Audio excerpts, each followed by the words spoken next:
구약성경 창세기 37장 1절로 36절까지 보고요.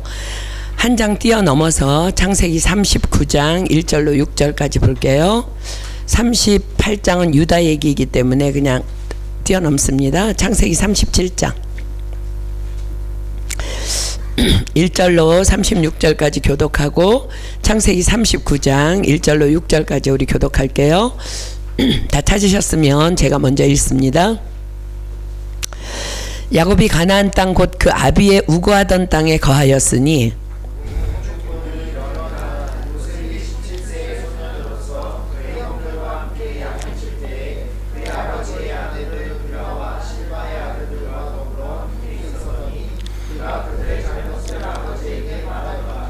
요셉은 노년에 얻은 아들이므로 이스라엘이 여러 아들보다 그를 깊이 사랑하여 위하여 채색 옷을 지었더니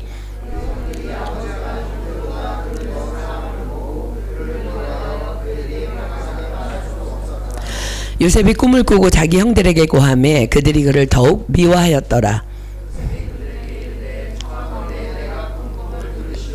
우리가 밭에서 곡식을 묵더니 내 단은 일어서고 당신들의 단은 내 단을 둘러서서 절하더이다.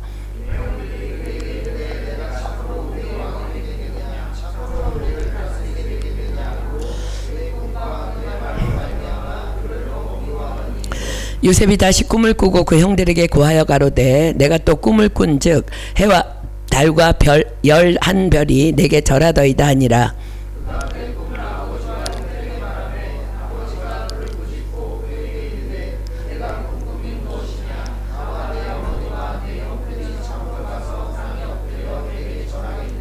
그 형들은 시기하되 그 아비는 그 말을 마음에 두었더라.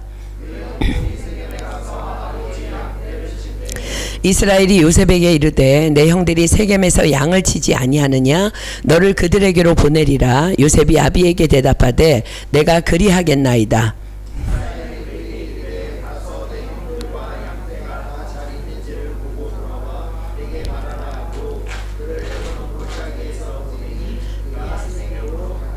어떤 사람이 그를 만난즉 그가 들에서 방황하는지라. 그 사람이 그에게 물어가로되 내가 무엇을 찾느냐.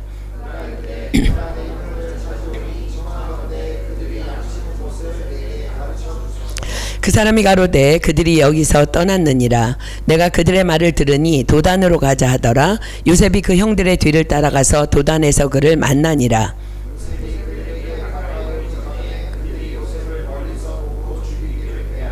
서로 이르되 꿈꾸는 자가 오는도다.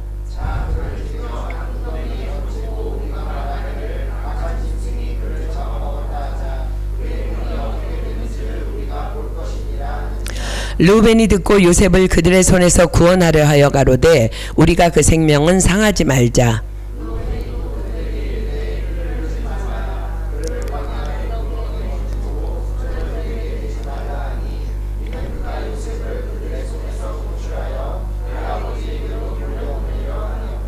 요셉이 형들에게 이르매 그 형들이 요셉의 옷 곧 그 입은 채색 옷을 벗기고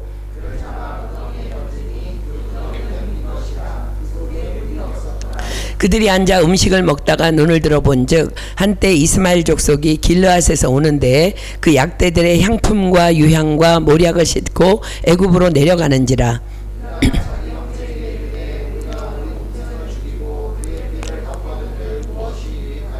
자 그를 이스마엘 사람에게 팔고 우리 손을 그에게 대지 말자. 그는 우리의 동생이요 우리의 고륙이니라 하매 형제들이 청종하였더라.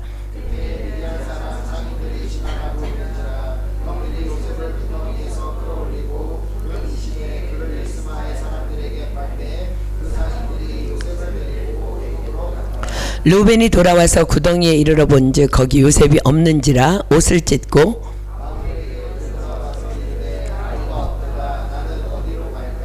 그들이 요셉의 옷을 취하고 수염소를 죽여 그 옷을 피해 적시고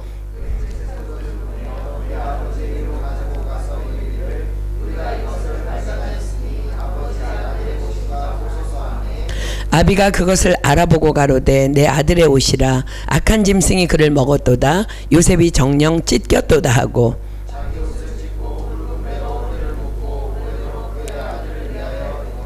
그 모든 자녀가 위로하되 그가 위로를 받지 아니하여 가로되 내가 슬퍼하며 음부에 내려 아들에게로 가리라 하고 그 아비가 그를 위하여 울었더라.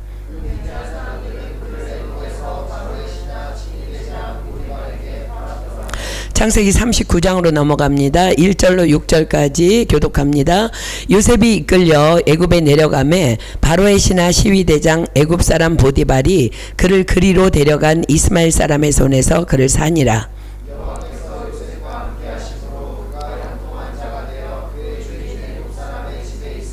그 주인이 여호와께서 그와 함께 하심을 보며 또 여호와께서 그의 범사에 형통케 하심을 보았더라.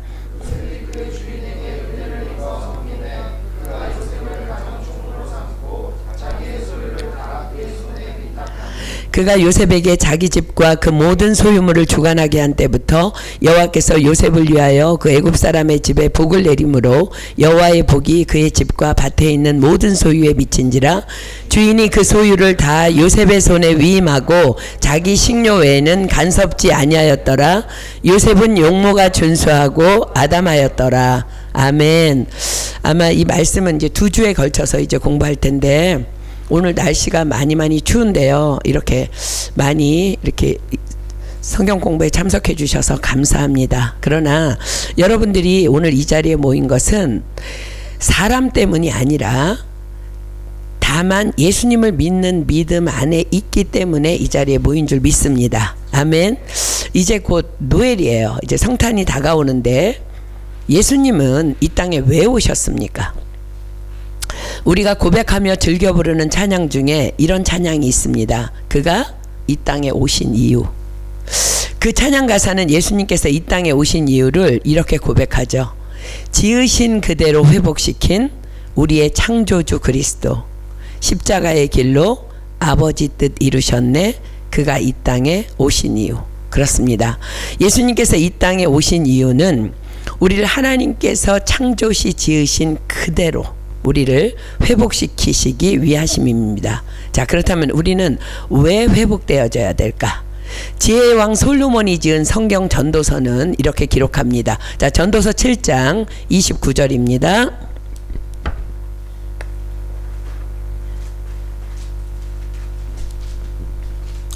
전도서 7장 29절입니다.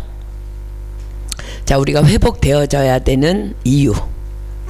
전도서 7장 29절입니다. 나의 깨달은 것이 이것이라. 곧 하나님이 사람을 정직하게 지으셨으나 사람은 많은 꾀를 낸 것이니라. 하나님이 사람을 원래 정직하게 지으셨대요. 그런데 사람은 많은 꾀를 냈대요. 정직이 뭐예요? 정직. 한문으로 바를 정 곧을 직입니다. 하나님을 향한 바르고 곧은 마음입니다. 이것이 하나님께서 인간을 창조하실 때, 지으실 때의 그 모습 그대로야. 근데 꾀가 뭐예요? 하나님을 향한 구부러진 마음입니다. 내 생각, 내 지혜, 내 경험이 하나님보다 더 앞에, 더 위에, 더 높이 있는 마음. 이것을 성경은 교만이라고 말씀하십니다. 오늘 우리가 읽은 본문의 야곱의 옛 삶이 바로 꾀로 살아가던 구부러진 삶의 샘플입니다. 그러나 그가 하나님을 만나 회복되어지자 야곱의 약전은 바로 요셉으로 넘어갑니다. 그렇습니다. 하나님께서 지으신 그대로의 정직한 자의 삶의 모습, 바로 오늘 본문의 주인공인 요셉이 이제 그 샘플을 보여주는데, 아마도 오늘 공부 못하고 이제 이 말씀은 다음 주로 넘어갈 것 같아요. 자, 그렇다면 우리 모두는 다 예수님을 믿는 자들이에요. 그죠? 그렇다면 우리의 꾀로 구부러지고 무너졌던 우리를 정직한 영으로 지으신 그대로 회복시키기 위해 이 땅에 오신 그 예수님을 이미 믿고 있어. 그죠? 오늘 믿은 게 아니잖아. 이미 믿는 여러분들의 상태는 지금 과연 어떠합니까? 지으신 그대로의 회복이 고스란히 이루어진 상태 맞습니까? 우리 그가 이 땅에 오신 이후에 그 찬양의 가사를 제가 처음부터 여러분들에게 불러드릴 테니까 한번 잘 들어보세요. 이 세상 가장 아름다운 순종의 눈물, 온 세상 다시 빛나게 한 생명의 눈물. 그가 이 땅에 오신 이후 죽어야 살게 되고 져야만 승리하는 놀랍고 영원한 신비, 지으신 그대로 회복시킨 우리의 창조주 그리스도, 십자가의 길로 아버지 뜻 이루셨네. 그가 이 땅에 오신 이유, 이제 우리에게 맡겨진 그 소망, 그 사랑, 그 생명, 아름답고 눈부신 십자가의 길, 우리가 이 땅에 살아갈 이유. 여러분, 지으신 그대로 회복시킨 과거 완료예요. 그렇습니다. 그래서 오늘 여러분들과 함께 나누고자 하는 말씀의 주제는 예수님을 믿는 우리가 이 땅에 살아갈 이유에 대한 말씀입니다. 그래서 성경은 우리의 정체성, 그리스도인의 정체성과 사명에 대해서 이렇게 정확하게 기록합니다. 자, 베드로전서 2장 9절로 갈게요. 오늘 우리가 중심적으로 볼 말씀입니다. 베드로전서 2장 9절.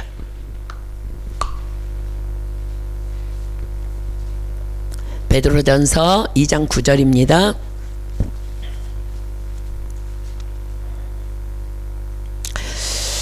베드로전서 2장 9절. 오직 너희는 택하신 족속이요 왕같은 제사장들이요 거룩한 나라요 그의 소유된 백성이니 이는 너희를 어두운 데서 불러내어 그의 기이한 빛에 들어가게 하신 자의 아름다운 덕을 선전하게 하려 하심이라. 자, 예수 그리스도를 믿는 크리스천들의 정체성, 즉 아이덴티티가 무엇이라고요?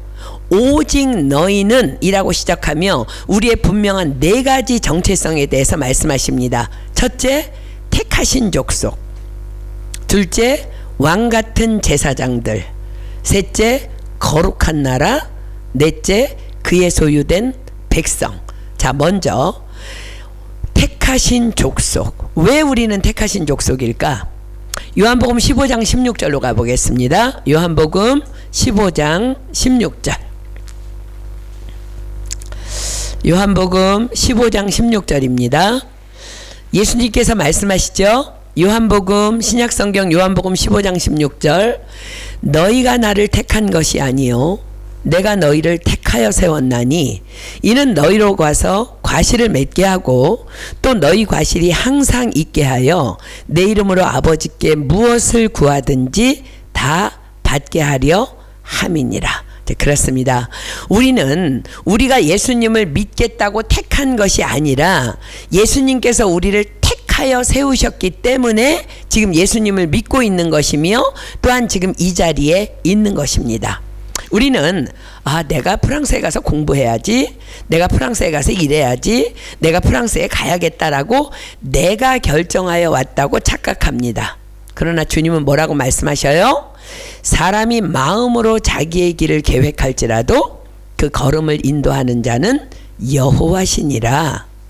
사람의 마음에는 많은 계획이 있어도 오직 여호와의 뜻이 완전히 서리라. 자, 그렇다면 우리가 지금 프랑스 파리 은혜교회라는 교회 공동체 안에 함께 속해 있는 것, 다 누구의 뜻이며 다 누구의 계획하심이에요? 그렇습니다. 하나님 아버지의 뜻이며 하나님 아버지의 계획하심이라는 거야.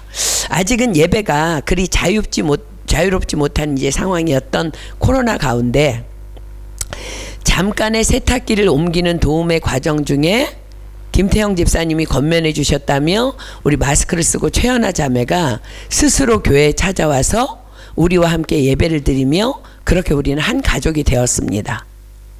여전한 코로나 상황 중인 때에 우리 예림 자매가 또 연락이 왔어요. 한국에서. 선교사님, 파리에서 일하게 되었어요. 예배를 사모합니다. 곧 배워요. 그리고 예림 자매의 손에 이끌려 지금 우리가 기도하고 있는 예나 자매도 함께 하고 있습니다. 또한 올해 초였나요? 우리 정근재 형제로부터 연락이 왔습니다. 선교사님, 파리로 발령이 날 것 같습니다. 기도해 주십시오. 파리 은혜교회와 불어권 선교를 위해 돕는 자가 되기를 소망합니다. 또한 그레이스 집사님과 데이빗 형제를 우리 백성옥 집사님과의 만남을 통해서 우리 교회 가운데 보내주셨습니다. 또한 김다솜 자매님과 임주원 자매님을 하나님께서 우리 교회 공동체에 보내주셨습니다. 모르긴 해도 분명히 많은 씨름이 있었겠죠. 그죠? 여기까지 오기까지는. 그래서 저는 이번 콩고를 오가는 비행기 안에서 또 콩고 일정 가운데에서도 하나님께서 보내주신 새로운 식구들을 위해서 한 명 한 명 이렇게 축복하며 기도하는데, 하나님께서는 코로나로 인한 팬데믹 상황이 한창일 때에 저에게 주셨던 비전을 또렷하게 다시 기억나게 하셨습니다. 아마도 제가 기억하기로는 우리 사무엘이 태어날 즈음으로 이제 기억하는데, 그때 이제 우리가 코로나를 시작하면서 많이 혼란스러웠어요. 그죠? 교회를 떠난 지체들도 있고 한국으로 귀국하는 지체들도 있고, 그런 가운데 마음이 많이 쉽지 않았던 때에 주님께서는 기도 중에 제게 너무 또렷하게 말씀을 주셨습니다. 적은 무리여 무서워 말라. 너희 아버지께서 그 나라를 너희에게 주시기를 기뻐하시느니라. 이 말씀과 함께 파리 은혜교회 모든 지체들은 다 나의 엘리트들이야. 그리고 내가 또 다른 엘리트들을 너희에게 보낼 거야 라고 하셨습니다. 언젠가 제가 성경 공부 시간에 여러분들에게 말씀드린 이 비전 혹시 기억하는 사람이 있습니까? 제가 여러분들과 나눴었거든요. 여러분, 엘리트라는 말은요 순수한 불어예요. 그래서 하나님은 그 엘리트라는 단어를 쓰신 것 같아요. 백과사전은 엘리트를 이렇게 정의합니다. 엘리트는 사회의 각 분야에서 그 분야의 동향에 결정적인 영향력을 갖고 또 한 나라의 운명을 좌우하는 영향력을 갖는 비교적 소수의 사람들을 말한다. 그러니까 엘리트는요 소수의 정예부대예요. 그렇습니다. 하나님께서는 저와 여러분 한 사람 한 사람을 하나님이 택하신 하나님의 엘리트라고 말씀하셨어요. 그리고 아직은 파리 은혜교회 공동체가 여전히 어색한 새 가족들은 더욱더 기억해야 될 말씀이에요. 여러분들을 위해 기도하는 중에 하나님께서는 분명히 제게 말씀하여 주셨습니다. 그들은 내가 보낸 나의 엘리트들이야 라고 말입니다. 우리 나폴레옹을 잘 알고 있습니다. 프랑스 제1제국의 이제 황제였던 나폴레옹이 매우 아끼던 말을 관리 소홀로 잃어버리게 된 적이 있었다고 해요. 마침 말을 타고 순찰을 하던 한 병사가 그 말이 달아나는 것을 이제 목격했는데 보니까 나폴레옹이 아끼던 말이라는 사실을 알고는 바로 쫓아가서 잡아왔습니다. 말을 잃어버린 줄만 알았던 나폴레옹은 한 병사가 자신이 아끼던 말을 찾아왔다는 소식을 듣고 너무 기뻤어요. 그리고는 직접 찾아가서 인사를 건넸습니다. 와, 자네 때문에 겨우 아끼던 말을 잃지 않았네 대위. 나폴레옹은 병사와 악수를 하고 곧 돌아갔지만 병사는 깜짝 놀라 그 자리에 그냥 서 있었습니다. 왜냐하면 일반 사병인 자신을 나폴레옹이 대위라고 불렀기 때문입니다. 병사는 잠시 뒤에 인사 담당 장교의 막사로 가서 말했습니다.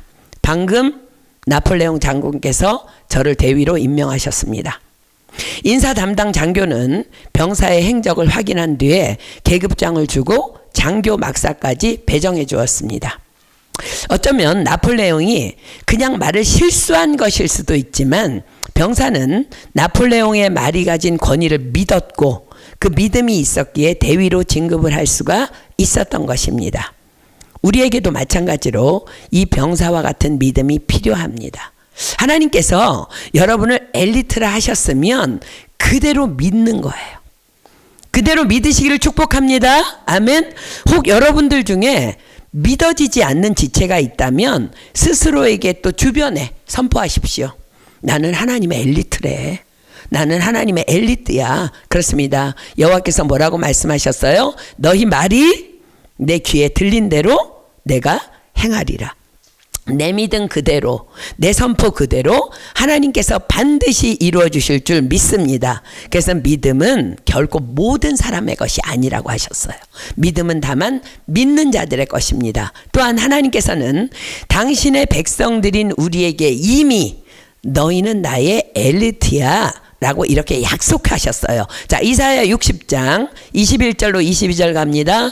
하나님께서 오래전부터 우리 교회에 주시는 메시지 이사야 60장 21절로 22절입니다. 이사야 60장 21절로 22절.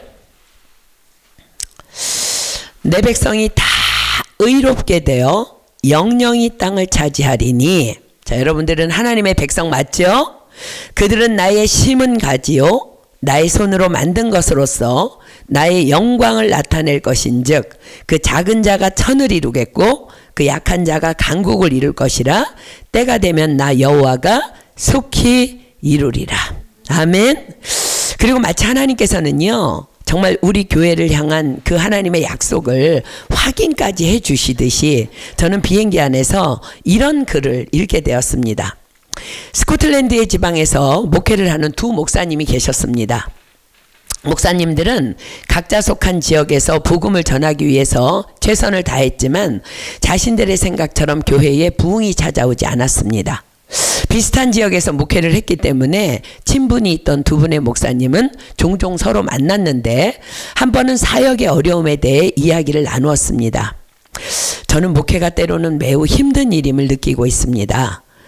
전심을 다해 복음을 전했지만 지난 3년 동안 새로 주님을 영접한 성도는 청년 1명밖에 없었습니다.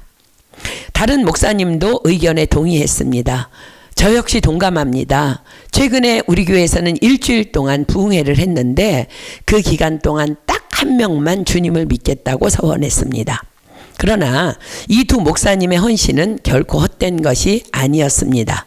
첫 번째 목사님이 말한 청년은 훗날 아프리카 선교의 터를 닦으신 로버트 모펫 선교사님입니다. 두 번째 목사님이 말한 청년은 아프리카의 복음의 불씨를 지폈다고 평가받는 데이비드 리빙스턴이었기 때문입니다. 그렇습니다. 하나님께서는 분명히 우리 교회를 향해 말씀하셨습니다. 적은 무리여 무서워 말라. 너희 아버지께서 그 나라를 너희에게 주시기를 기뻐하시느니라. 마리은혜교회 모든 지체는 다 나의 엘리트들이야. 그리고 내가 또 다른 엘리트들을 너희에게 보낼 거야. 그렇습니다. 지금 이 자리에 계신 여러분 한 분 한 분은 다 하나님의 엘리트들입니다. 저는 여러분 한 사람 한 사람이 반드시 이 하나님의 약속 안에서 놀라운 하나님의 영광의 축복의 사람으로 빚어질 것이며 그래서 하나님의 엘리트로 반드시 쓰임받게 될 것을 확신합니다. 그러므로 여러분들 주님의 약속을 믿으십시오. 여러분 자신이 작다고 생각합니까? 약하다고 생각합니까? 나는 별거 아니라고 생각합니까? 아니요. 그 작은 자가 천을 이루겠고 그 약한 자가 강국을 이룰 것이라. 때가 되면 나 여호와가 속히 이루리라. 아멘. 주님의 약속입니다. 자, 다시 그리스도인의 정체성으로 한번 돌아가 볼까요? 첫 번째 정체성이 뭐라고요? 오직 너희는 택하신 족속이요. 그렇습니다. 우리 모두는 다 하나님의 택하신 족속입니다. 너희가 나를 택한 것이 아니요 내가 너희를 택하여 세웠나니. 베드로 사도는 우리가 하나님을 택한 것이 아니요 하나님께서 우리를 택하셨다는 것을 이렇게 풀어서 설명합니다. 자, 베드로전서 1장 23절로 25절입니다. 베드로전서 1장 23절로 25절.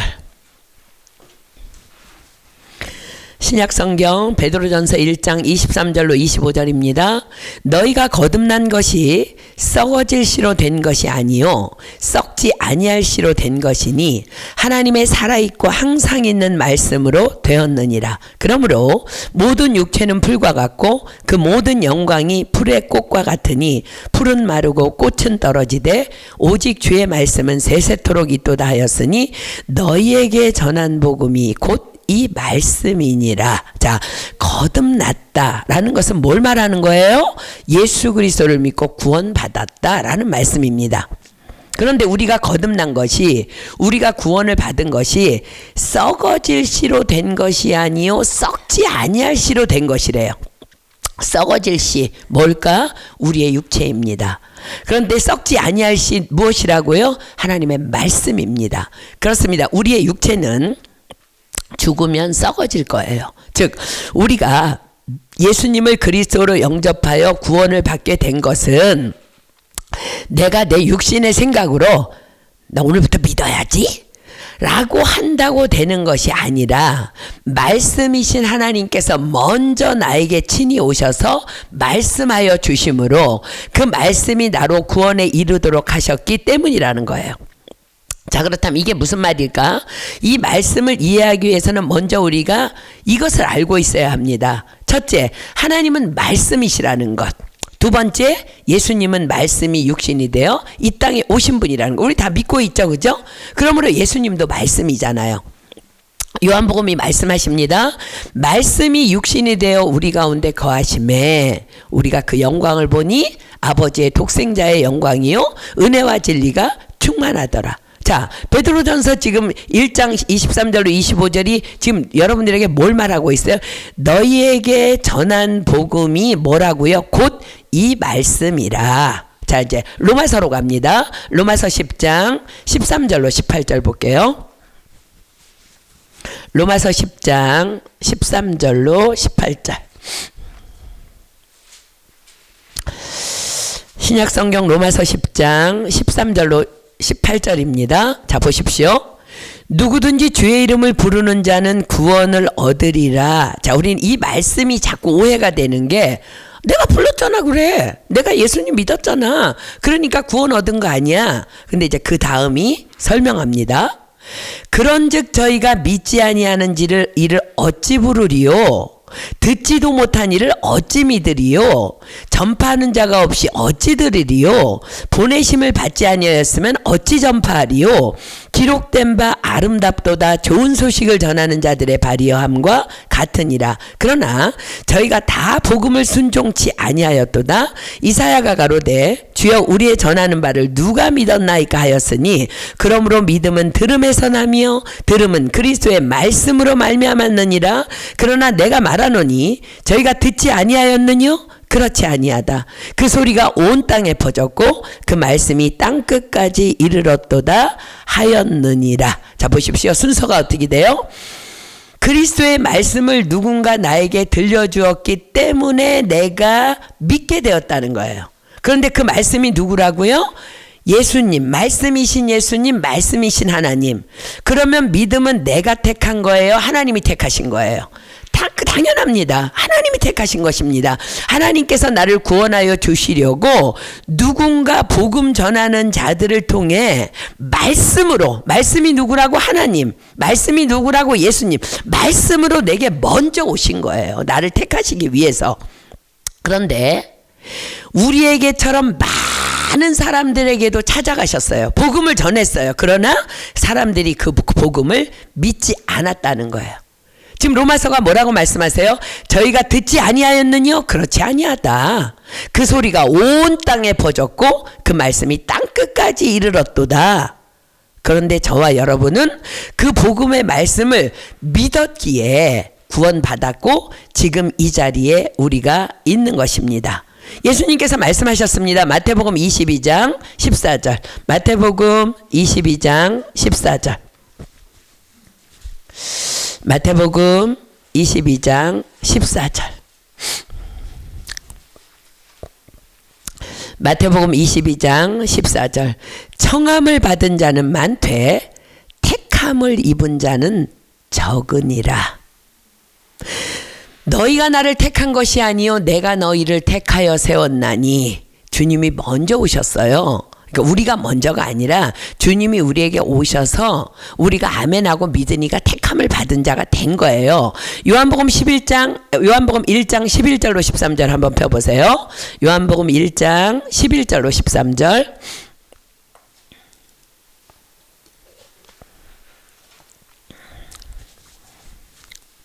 요한복음 1장 11절로 13절입니다. 자기 땅에 오매 자기 백성이 영접지 아니하였으나 영접하는 자 곧 그 이름을 믿는 자들에게는 하나님의 자녀가 되는 권세를 주셨으니 이는 혈통으로나 육정으로나 사람의 뜻으로 나지 아니하고 오직 하나님께로서 난 자들이니라. 자, 영접하는 자 곧 그 이름을 믿는 자들에게는 하나님의 자녀가 되는 권세를 주셨으니. 자, 우리가 예수 그리스도를 영접한다는 것은 주 예수를 믿으라 그리하면 너와 네 집이 구원을 받으리라 하신 말씀을 영접하는 거예요. 영접한다는 것은 그 말씀을 내 안에 모셔드리는 것을 의미하는 거예요. 그러면 그 말씀이신 하나님이 친히 내 안에 들어오셔서 나로 믿어지게 하시며 구원의 역사를 이루어 주신다는 거예요. 이것이 바로 성령으로 아니하고는 아무도 예수를 주라 할 수 없느니라입니다. 아멘입니까? 그렇습니다. 그래서 너희가 나를 택한 것이 아니요 내가 너희를 택하였다 말씀하고 계신 것입니다. 그러므로 구원은 전적으로 누가 이루신 거예요? 하나님께서. 그것이 바로 오직 너희는 택하신 족속이요라는 우리의 첫 번째 정체성입니다. 그렇다면 택하신 족속의 특권이 뭐예요? 주님이 나에게 먼저 오셔갖고 나한테 믿어 초청하셨어. 근데 내가 그냥 그분을 아멘하고 영접했을 뿐인데 우리에게 어떤 특권이 주어졌어요? 영접하는 자 곧 그 이름을 믿는 자들에게는 하나님의 자녀가 되는 권세를 주셨으니 아멘. 그렇습니다. 우리는 다 하나님의 자녀가 되는 권세를 받은 것입니다. 그러므로 누가 우리를 대적하리요?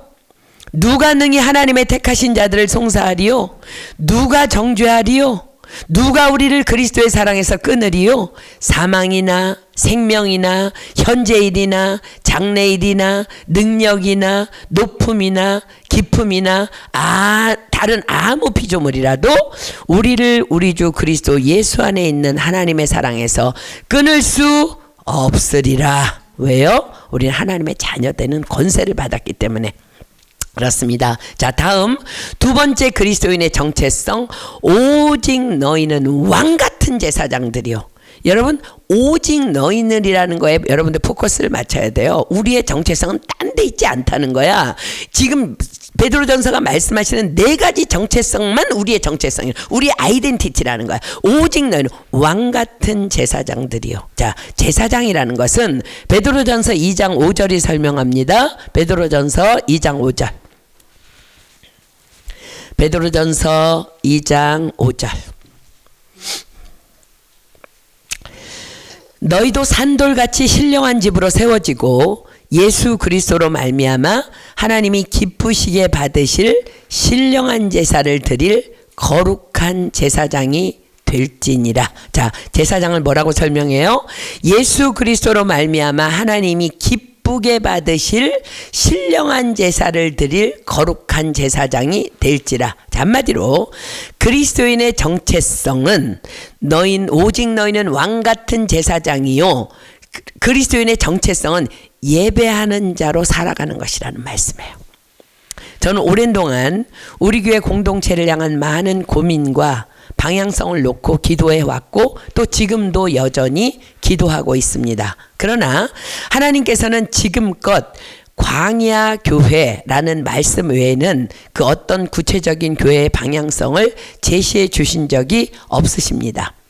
실제로 어떤 지체들은 다른 교회는 이것도 하고 저것도 하는데 우리 교회는 일주일에 3번 드리는 예배만 있지, 그리고 선교만 하자고 하지 어떤 성도들을 위한 시스템이나 체계가 없다며 교회를 떠난 사람도 있습니다. 자, 하나님께서 말씀하시는 광야 교회라는 것은 사도행전이 말씀하시는 모세가 40년간 다만 하나님의 말씀에 따라 이스라엘을 인도해 왔던 그 광야 생활을 의미합니다. 자, 사도행전 7장 38절로 가겠습니다.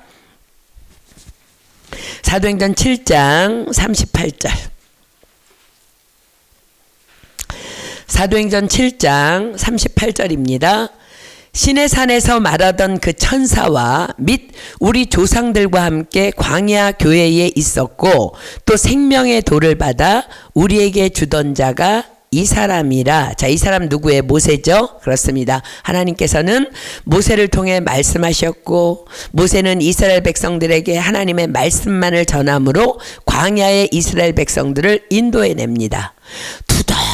투덜 말도 많고 탈도 많았던 이스라엘의 광야 생활. 그러나 우리는 알고 있어요. 결국 하나님의 말씀에 순종한 자들만이 살아남아 요단강을 건널 수 있었던 그 광야 생활. 성경은 그 40년간의 광야 생활을 광야 교회라고 말씀하십니다. 그렇습니다. 교회는 낮에는 구름 기둥으로 밤에는 불 기둥으로 시마다 때마다 인도하시는 다만 하나님의 말씀만을 따라가야 하는 광야 같은 훈련 장소라는 거야. 자, 민수기 9장 15절로 23절은 광야 생활이 어떤 것인지를 함축해서 보여줍니다. 민수기 9장 15절로 23절입니다. 민수기 9장 15절로 23절. 민수기 9장 15절로 23절. 자, 여러분들이 그 지금 광야에 있는 이스라엘 백성이라고 생각하고 이 말씀을 한번 보세요.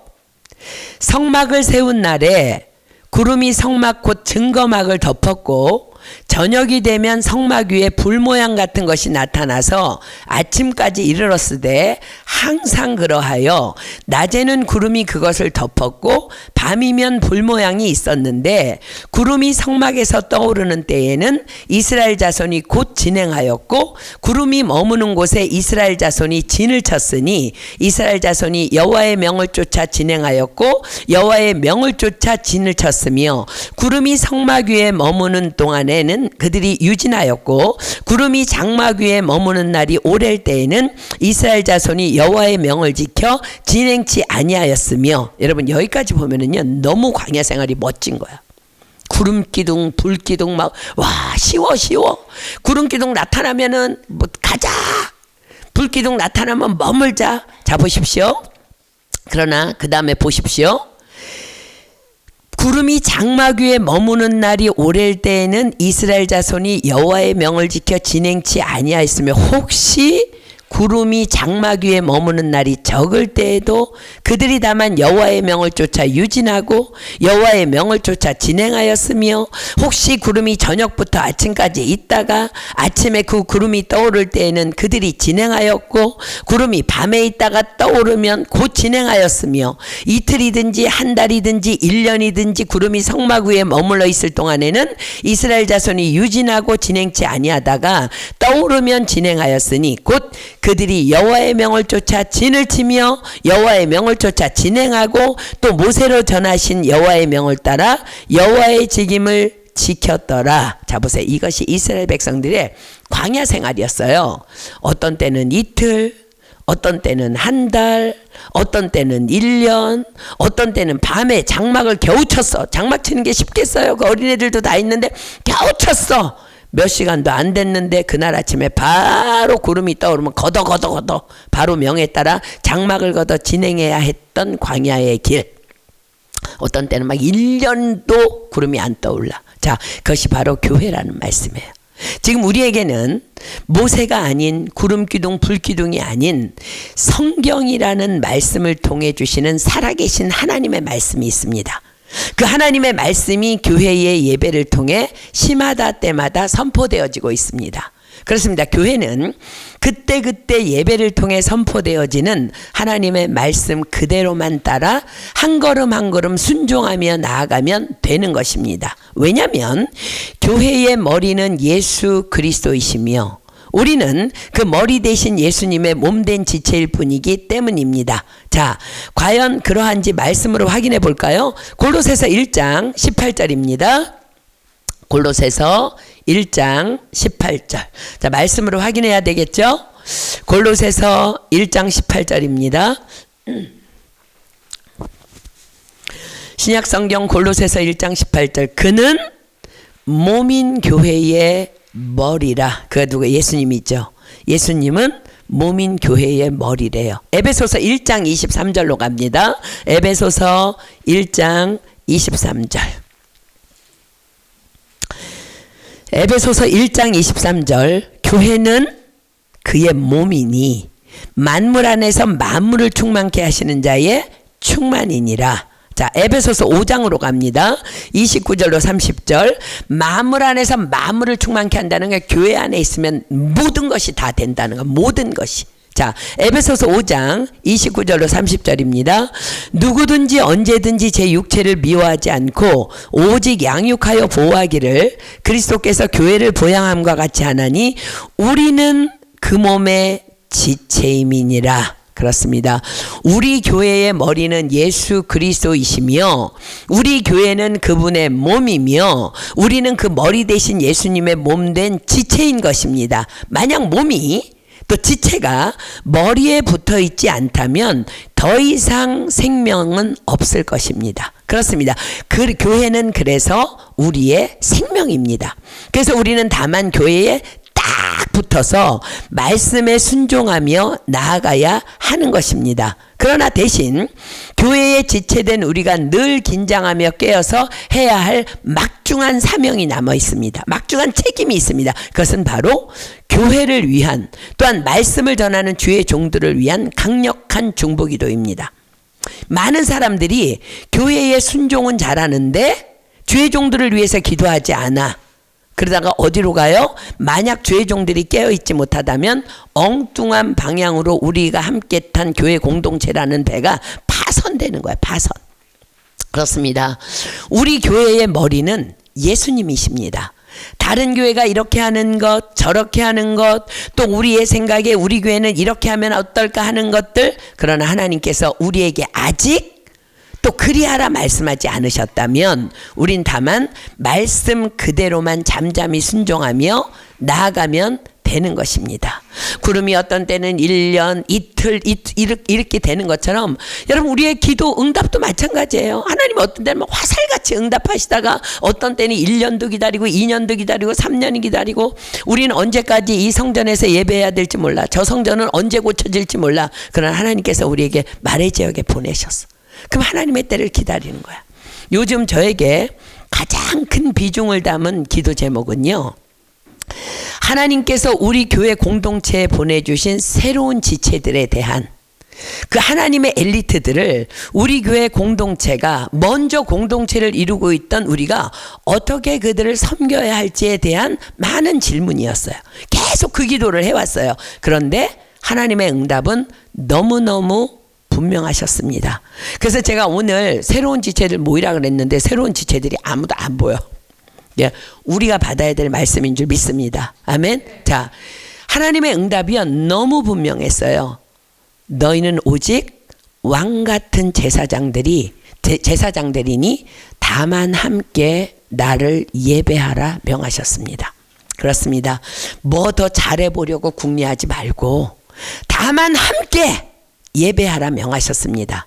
자, 사랑하는 여러분, 특별히 새로운 지체들 기억해야 되고요. 또 성경 공부의 토요 예배에 지금껏 못 나오고 있었던 모든 지체들에게 하나님께서는 분명히 우리 공동체 안에 응답을 전하셨습니다. 하나님께서 말씀하십니다. 오직 너희는 왕 같은 제사장들이니. 우리의 정체성이 뭐라고? 왕 같은 제사장들. 제사장의 정체성이 뭐라? 그냥 예배하는 것. 다만 예배에 목숨 걸라 하십니다. 오직 너희는 왕 같은 제사장들이니 주일 예배, 화요 성경 공부, 토요 기도 모임 빠짐없이 다 나오는 것. 그것만 잘하라. 그것만. 그러니까 우리 새로운 지체들 여러분들이 섬길 때요, 뭐 다른 거 잘해주려 하지 말고 예배에 나올 수 있도록 기도하고 예배에 나올 수 있도록 권면하고 예배에 함께 나와서 예배하는 거 하나님이 우리에게 주신 사명이에요. 아멘입니까? 예배하는 거. 하나님이 너네들 뭐 잘하려고 하지 마. 일주일에 3번 예배 잘 드려. 자, 보세요. 주일 예배는 하나님의 날이니 결코 우리가 손댈 수 없는 날이에요. 그러니까 뭐 이 날에 대해서는 더 이상 설명이 필요 없어. 저는 여러분들의 신앙 수준을 믿기 때문입니다. 자, 근데 성경 공부 보세요.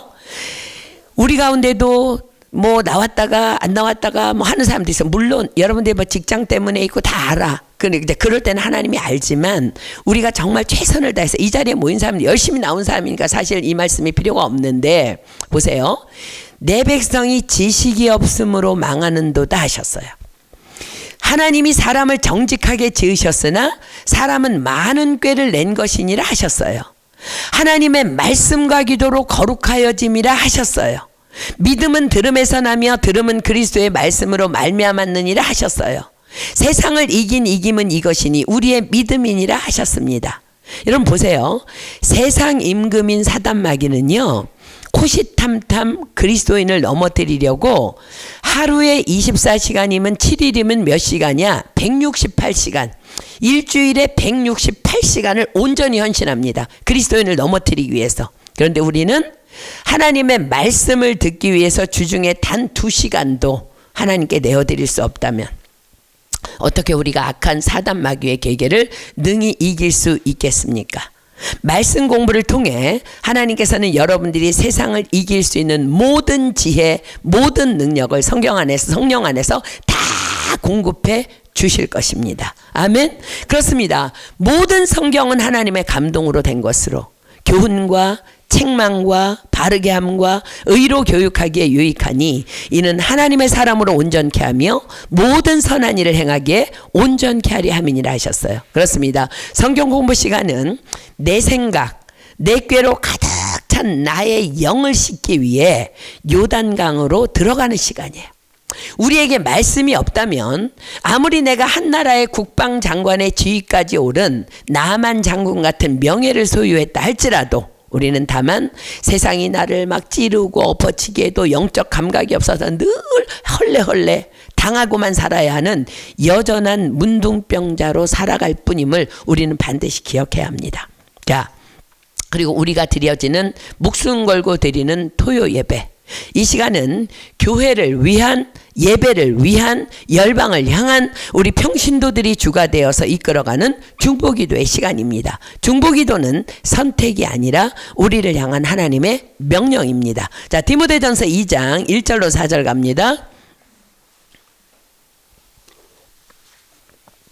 디모데전서 2장 1절로 4절. 디모데전서 2장 1절로 4절. 그러므로 내가 첫째로 권하노니 모든 사람을 위하여 간구와 기도와 도구와 감사를 하되 임금들과 높은 지위에 있는 모든 사람을 위하여 하라. 이는 우리가 모든 경건과 단정한 중에 고요하고 평안한 생활을 하려 함이니라. 이것이 우리 구주 하나님 앞에 선하고 받으실 만한 것이니 하나님은 모든 사람이 구원을 받으며 진리를 아는 데 이르기를 원하시느니라. 왜 중보해야 된다고요? 이는 우리가 모든 경건과 단정한 중에 고요하고 평안한 생활을 하려 함이니라. 그렇습니다. 중보기도는 남을 위한 기도의 시간이지만 또한 동시에 나를 위한 축복의 시간이라는 것을 기억해야 한다는 거야. 다시 한번 말씀드립니다. 사단 마귀는 하나님의 사람들을 넘어뜨리려고 일주일에 168시간을 사용한다는 거야. 그걸 헌신한다는 거야. 그런데 우리가 고작 일주일에 그것도 한 번에 2시간씩 3번의 예배를 드리기 위해 하나님께 6시간도 드리지 못한다면 어찌 크리스찬이라 말할 수 있겠습니까? 자, 사랑하는 여러분, 그리스도인의 정체성은 오직 왕 같은 제사장입니다. 오직 예배드리는 삶이 우리의 정체성이라는 거야. 게다가 여러분들 모두는 다 하나님의 뭐라고 말씀하셨어요? 하나님의 엘리트들인 하나님의 비전입니다. 자, 여기에 제사장 앞에 왕 같은 이라는 말이 붙은 것은 예수 그리스도는 우리의 왕이십니다. 아멘이십니까? 그 왕이신 예수님께서 우리 안에 임재해 계십니다. 그런데 우리가 예배를 통해 늘 그분으로 충만할 때 비로소 내가 왕 같은 권능을 입는다는 거야. 그러하기에 세상 임금인 사단 마귀가 지 아무리 168시간을 나를 따냐다녀도 감히 나를 어쩌지 못한다는 거야. 우리의 이김은 이것이니 우리의 믿음이니라. 예수님께서는 주는 그리스도시요 살아계신 하나님의 아들이시니다라고 고백하는 베드로에게 이렇게 말씀하셨어요. 이 반석 위에 내 교회를 세우리니 음부의 권세가 이기지 못하리라. 아멘입니까? 사랑하는 여러분, 한 그릇 팥죽을 위하여 장자권을 만홀히 여기고 팔아버린 에서와 같이 피곤하다는 이유로, 시간이 안 된다는 이유로 여러 가지 핑계를 삼아 여러분의 정체성을 마귀에게 팔아넘기지 마십시오. 마귀에게 빼앗기지 마십시오. 하나님께서 우리에게 너희는 왕 같은 제사장이라고 말씀하신 뒤에는 놀라운 하나님의 비밀의 약속이 있어. 자, 요한일서 3장 21절로 22절입니다. 여러분들 이 말씀이면 다 되는 거야. 이 말씀이면 요한일서 3장 21절로 22절입니다. 요한일서 3장 21절로 22절입니다. 사랑하는 자들아, 만일 우리 마음이 우리를 책망할 것이 없으면 하나님 앞에서 담대함을 얻고 무엇이든지 구하는 바를 그에게 받나니 이는 우리가 그의 계명대를 지키고 그 앞에서 기뻐하시는 것을 행함이라. 이 무슨 말씀이에요? 너희가 내 안에 거하고 내 말이 너희 안에 거하면 무엇이든지 원하는 대로 구하라는 거야. 그리하면 이루리라는 말씀이에요. 지금 성경은 하나님께서는 성경을 통해 우리에게 뭐라고 말씀하세요? 오직 너희는 왕같은 제사장들이요. 우리의 정체성은 예배드리는 삶이라는 거. 아멘입니까? 이 시간 주께서 말씀하십니다. 귀 있는 자는 성령이 교회들에게 하시는 말씀을 들을지어다. 자, 다음 크리스천의 세 번째 정체성은 오직 너희는 거룩한 나라요 입니다. 자, 나라를 이루는 3요소는 땅과 다스림을 받을 백성과 통치자입니다. 자, 고린도전서 3장 16절로 17절 안에 하나님의 나라가 들어있습니다. 고린도전서 3장 16절로 17절입니다. 고린도전서 3장 16절로 17절. 너희가 하나님의 성전인 것과 하나님의 성령이 너희 안에 거하시는 것을 알지 못하느니요. 누구든지 하나님의 성전을 더럽히면 하나님이 그 사람을 멸하시리라. 하나님의 성전은 거룩하니 너희도 그러하니라. 그렇습니다. 우리 몸은 우리가 또 하나님께서 거하시는 땅이며 우리는 하나님의 다스림을 받는 백성이며 하나님께서는 우리 안에 오셔서 우리를 친히 통치하시고 계시는 통치자이십니다. 그러므로 교회된 저와 여러분의 정체성은 하나님이 거하시는 거룩한 나라인 것입니다. 그런데 오직 너희는 그냥 나라가 아니라 거룩한 나라요 라고 말씀하십니다. 그렇다면 하나님의 나라인 우리는 어떻게 거룩해질 수 있어요? 너무너무 잘하는 말씀, 하나님의 말씀과 기도로 거룩하여 지민이라. 그렇습니다. 오직 말씀과 기도로만 거룩하여 지는 것입니다. 그래서 거룩한 나라라는 정체성을 가진 교회인 우리는 예배에 목숨 걸어야 하는 이유 중에 하나입니다. 예배 안에는 무엇이 있어요? 말씀과 기도와 찬양, 말씀과 기도와 찬양. 자, 찬양이 뭐예요? 곡조 붙은 기도. 그러니까 예배는요, 말씀과 기도밖에 없는 거야. 말씀과 기도, 말씀과 기도. 그렇습니다. 모든 예배는 그래서 우리가 거룩함을 입는 하나님의 거룩함으로 채움받는 영광스러운 하나님의 거룩한 시간인 것입니다. 두세 사람이 내 이름으로 모인 곳에, 예배하는 곳에 나도 그들 중에 있느니라 하셨습니다. 내 이름을 기념하는 곳에 내가 강림하여 너희에게 복을 주리라 하셨습니다. 사랑하는 여러분, 우리는 거룩한 나라입니다. 아멘입니까? 자, 마지막으로 그리스도인의 네 번째 정체성은 오직 너희는 그의 소유된 백성이니. 우리는 그분의 소유된 백성이라는 거야. 그렇습니다. 그리스도를 믿는 우리의 정체성은 우리는 하나님의 소유라는 거야. 하나님의 소유라는 것은 하나님의 완전한 하나님의 보호와 절대 주권 안에 놓여 있음을 의미합니다. 자, 이사야 43장 1절로 7절 피겠습니다. 이사야 43장 1절로 7절. 야곱아, 너를 창조하신 여호와께서 이제 말씀하시느니라. 이스라엘아, 너를 조성하신 자가 이제 말씀하시느니라. 너는 두려워 말라. 내가 너를 구속하였고 내가 너를 지명하여 불렀나니 너는 내 것이라. 내가 물 가운데로 지날 때에 내가 함께 할 것이라. 강을 건널 때에 물이 너를 침몰치 못할 것이며 내가 불 가운데로 행할 때에 타지도 아니할 것이요 불꽃이 너를 사르지도 못하리니 대저 나는 여호와 내 하나님이요 이스라엘의 거룩한 자요 내 구원자임이라. 내가 애굽을 너의 속량물로 구스와 스바를 너의 대신으로 주었노라. 내가 너를 보배롭고 존귀하게 여기고 너를 사랑하였은즉 내가 사람들을 주어 너를 바꾸며 백성들로 내 생명을 대신하리니 두려워 말라. 내가 너와 함께하여 내 자손을 동방에서부터 오게 하며 서방에서부터 너를 모을 것이며 내가 북방에게 이르기를 놓으라 남방에게 이르기를 구류하지 말라. 내 아들들을 원방에서 이끌며 내 딸들을 땅끝에서 오게 하라. 물은 내 이름으로 일컫는 자 곧 내가 내 영광을 위하여 창조한 자를 오게 하라. 그들을 내가 지었고 만들었느니라. 자, 사랑하는 여러분, 기억하십시오. 내가 하나님의 소유된 백성이라는 것은요, 두 가지 특징을 가져요. 첫째는 하나님의 완전한 보호 아래 있는 것. 두 번째는 하나님의 절대 주권 아래 내가 놓여 있는 것입니다. 자, 하나님의 절대 주권 아래 놓여 있다는 것이 무엇일까? 그렇습니다. 우리는 하나님의 소유이기 때문에 하나님의 절대 주권 아래서 때로는 물 가운데로 들어갈 수도 있다는 거야. 때로는 불 가운데로 들어갈 수도 있다는 거야. 그러나 두려워하지 말라는 것입니다. 왜요? 내가 너를 구속하였고 내가 너를 지명하여 불렀나니 너는 내 것이기에. 아멘입니까? 여러분 기억하십니까? 이스라엘은요 범람하는 요단강으로 들어가야 했어요. 우리 성경 공부했잖아. 요단은요 갈라진 다음에 들어간 땅 아니에요. 하나님께서 먼저 밟으라 그랬어요. 그러나 그들의 발이 물에 닿는 순간 물이 갈라져 일어섰다고 성경은 기록합니다. 그렇습니다.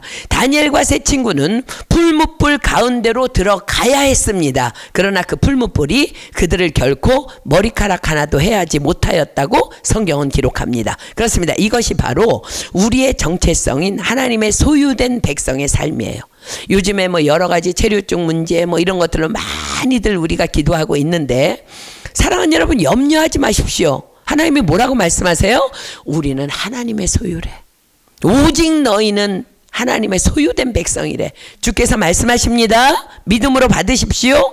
비록 더딜지라도 기다리라. 지체되지 아니하고 정령 응하리라. 아멘. 우리 목사님 간증한 것처럼 이번에 콩고에 다녀오면서 너무너무 수많은 과정을 겪어야 했어요. 그러나 하나님은 에베네셀의 하나님이에요. 마하나임이라는 두 군데를 앞서 호위하시고 뒤에는 방패가 되어서 지키시는 분이에요. 결국 그 과정은 있지만 불 가운데도 뭐 물 가운데로 들어가야지만 그 과정만 난 하나님의 소유야 라는 믿음으로 인내하며 잘 견디면 그냥 하나님께서 이루시는 거야. 그냥 안 된 일 없잖아. 콩고 다녀오면서 여러 가지 과정을 겪었지만 안 된 일이 없잖아. 우리 지금 파리에 와 있잖아요. 콩고 들어갔잖아요. 호텔 얻어갖고 왔잖아요. 뭐 아무리 그래도 우리는 하나님의 소유된 백성이라는 거야. 그래서 성경은 무릇 지킬 만한 것보다 더욱 내 마음을 지키라. 생명의 근원이 이에서 남이니라 하신 것입니다. 아멘. 자, 우리의 정체성 네 가지 다시 기억합시다. 오직 너희는 이 네 가지 정체성 외에 여러분들이 이 땅에 살아갈 이유가 없다는 거예요. 우리의 정체성, 그리스도인의 정체성은 오직 너희는 택하신 족속이요. 너희가 나를 택한 것이 아니라 내가 너희를 택하여 세웠대. 너무 자랑스럽지 않습니까? 월드컵에 막 출전만 해도 자랑스러운데 전능자 하나님이 나를 택하여 세우셨대. 두 번째, 왕 같은 제사장들이요. 그러므로 우리의 정체성은 다만 하나님을 예배하는 예배자라 하십니다. 아멘. 자, 세 번째, 거룩한 나라요. 그렇습니다. 우리는 왕이신 하나님이 통치하시는 하나님의 나라, 그것도 거룩한 나라라 하십니다. 그런데 거룩이 무엇으로 가능하다고요? 말씀과 기도로 거룩하여 지민이라. 사랑하는 여러분, 날마다 성경 말씀 읽어야 합니다. 주야로 말씀 묵상해야 합니다. 그리고 날마다 기도의 삶 살아야 합니다. 우리의 첫 시간은 하나님의 거예요. 그리고 말씀과 기도로 가득 채워진, 그래서 그것을 넉넉히 공급해 주시는 그 하나님을 예배하는 예배에 목숨 거는 것, 그것이 그리스도인의 정체성이라는 거야. 마지막, 그의 소유된 백성이니. 자, 기억하십시오. 소유된 백성의 두 가지 특징이 뭐라고요? 전능자 하나님의 완전한 보호 아래 있는 삶. 아멘.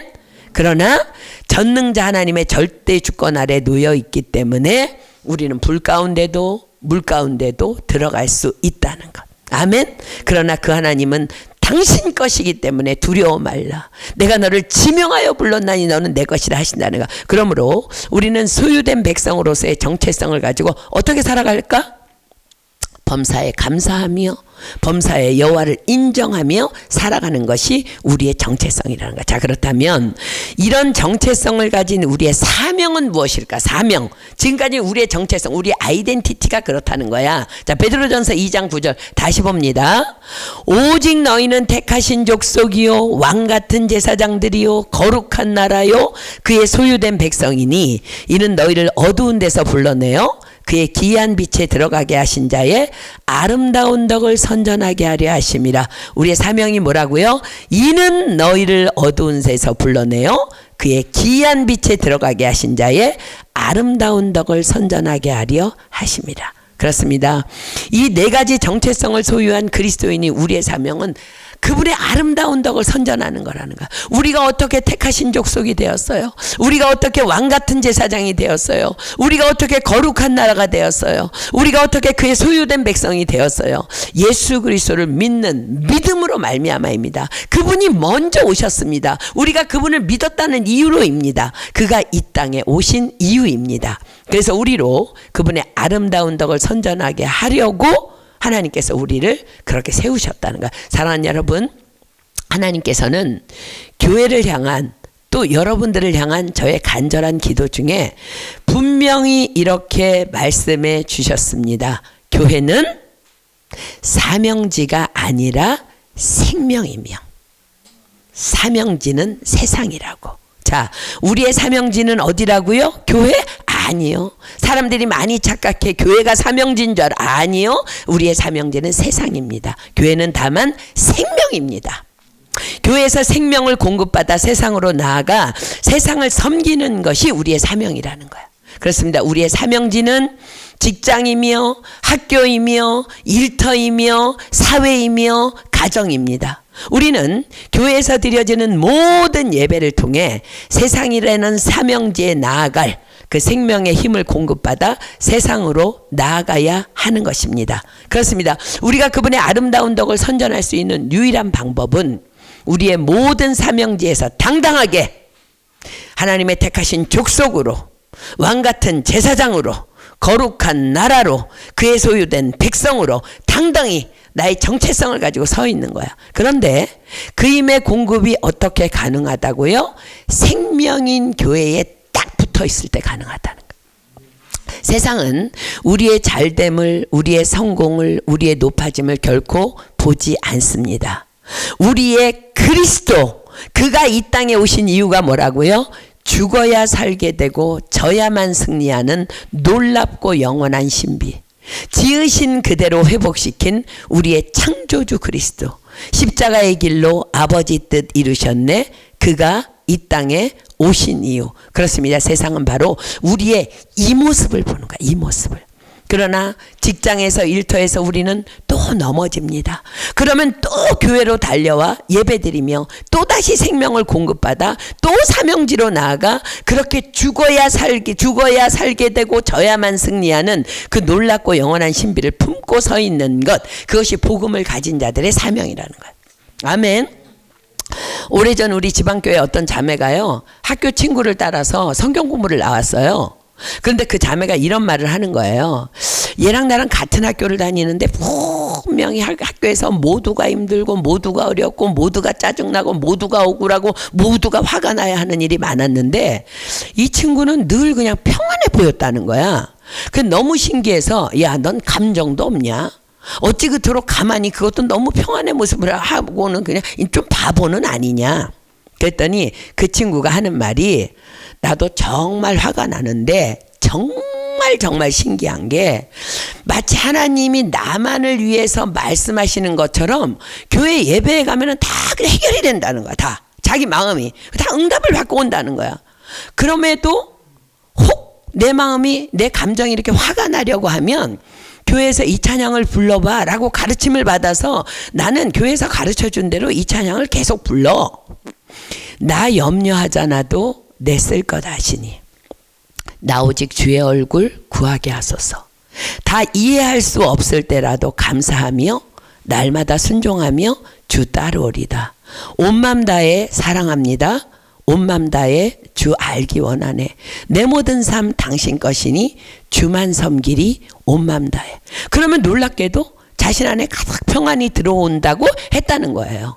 그런데 그 말이, 이 친구의 말이 자신의 뇌리에서 이렇게 떠나질 않아서 오늘은 이 친구가 교회를 가자고도 안 했대. 너 어디 가냐니까 교회 간다 그래서 자기도 따라왔다는 거야.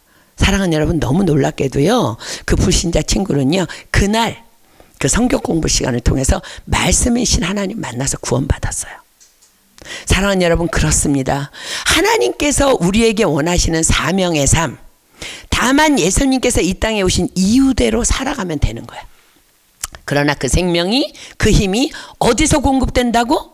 주님의 몸된 교회에 딱 붙어서 생명줄을 빨아들일 때. 그렇습니다. 그래서 교회는 생명인 거예요. 오늘 이 자리에 모인 우리 모든 하나님의 엘리트들에게 부탁합니다. 교회에 주님 오시는 날까지 딱 붙어 있으십시오. 아멘. 예배에 목숨 거십시오. 그리고 교회에서 공급받은 그 생명의 능력으로 그가 이 땅에 오신 이유, 즉 죽어야 살게 되고 져야만 승리하는 그 영원한 신비로 가정에서, 직장에서, 일터에서, 학교에서 승리하는 여러분 모두가 되기를 예수님의 이름으로 축복합니다. 오늘 읽은 본문은 우리가 이제 다음 주에 공부할 거고요. 자, 우리의 4가지 정체성과 사명 다시 한번 더 우리 입으로 읽고 선포하고 마치도록 하겠습니다. 베드로전서 2장 9절 우리 함께 다 같이 믿음으로 합독합니다. 시작. 오직 너희는 택하신 족속이요 왕같은 제사장들이요 거룩한 나라요 그의 소유된 백성이니 이는 너희를 어두운 데서 불러내어 그의 기이한 빛에 들어가게 하신 자의 아름다운 덕을 선전하게 하려 하심이라. 아멘. 우리 찬양하고 기도하겠습니다. 우리 정말 예수 믿는 사람들인데요. 정말 이제 주님 다음 주면은 또 우리 비에르존 가서 성탄 예배를 드려야 되는데 과연 나는 하나님의 정체성을 가진 그 사람으로 살아가고 있는지, 주님이 이 땅에 오신 이유대로 살아가고 있는지 이 찬양을 통해서 고백하며 하나님 안에 좀 우리가 들어갔으면 좋겠습니다.